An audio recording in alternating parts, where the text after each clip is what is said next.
Hi, my name's Alan Cowgill, and I'm a real estate investor, and I've amassed millions of dollars of private money to go fund my real estate deals. And my students ask me a number of questions as I'm out training all over the nation. And one of the things that they should be asking me is, what are the basic things that you need to do to keep safe? And what I'd like to do is cover those with you right now. So listen up. So, in fact, I went down looking at the Rose Rocks. Those are neat too. Yes, Yeah. aren't Yeah. they? Yes. Cool. So anyhow, it's on the Atlantic Ocean, and yeah, right outside Jacksonville. You got it. Yeah, there you go. There you go. I'm talking right about back home there. Yeah. I was there at a boot camp, and at that boot camp, I went out in the hallway on a break, and I talked to a nationally known real estate investor about private lending. He had a bunch of private lenders, and I said, is there any laws or regulations that we got to worry about when it comes to finding private lenders?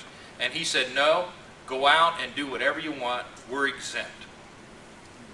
Oh dear. Roll the clock forward. He is now in jail. Oh my. Oh. He followed his own advice. He created a Ponzi scheme and got in trouble, unfortunately. And you know, there are some regulations, obviously, right? Yes. Sure. And so early on, I didn't get the good advice. And so when I started teaching, I decided to make sure that I delivered accurate information, okay, when it comes to the legal part of this. So it's so important you guys do it the right way.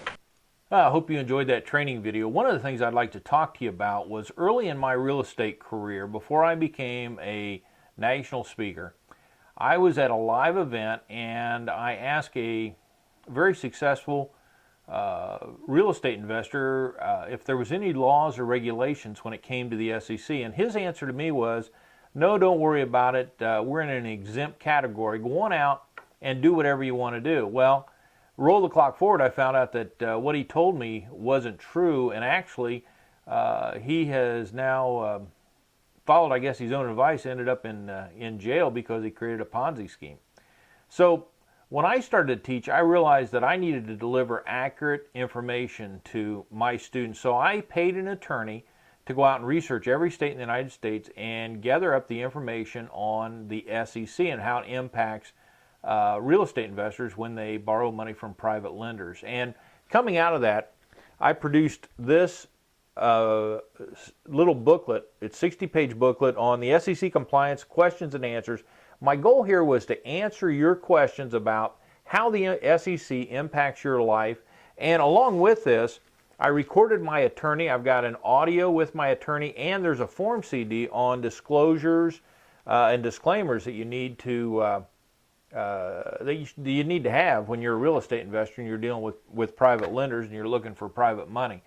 One of the things I'd like to have you do is go to privatelendingsite.info, not .com, but .info, privatelendingsite.info, and just take a few minutes to take a look at this. Maybe it's something that you should add into your library to make you successful, well, to your wealth.